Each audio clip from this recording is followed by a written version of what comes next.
In today's video, I am going to teach you how to view Moodboard in Behance.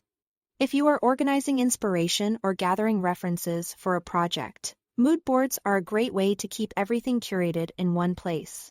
I'll walk you through exactly where to find them so you can quickly review your saved sets whenever you need a creative boost.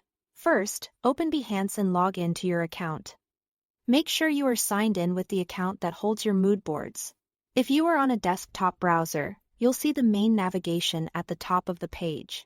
If you don't see your personalized menus, double-check that you are logged in before moving on.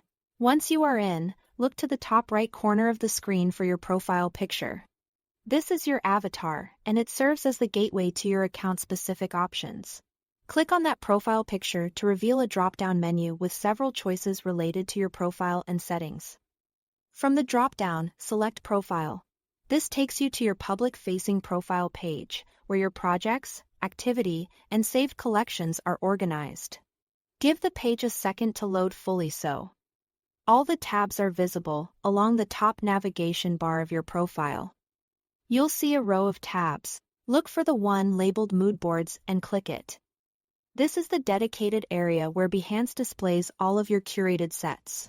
Here, you'll find each Moodboard you've created, typically shown as cards or tiles with cover images and titles that make them easy to identify at a glance. To view a specific Moodboard in detail, simply click on it inside. You'll see the projects and images you've collected laid out in a visually organized grid. This is a great place to review themes, compare styles, and refine your ideas. You can open any item within the Moodboard to see the full project page and explore the creator's work further. If your Moodboards tab looks empty, that just means you don't have any saved sets yet on this account. That's perfectly fine, your tab will populate as soon as you start curating. Also, if you manage more than one Behance account, confirm you are viewing the right profile so you are seeing the correct Moodboards.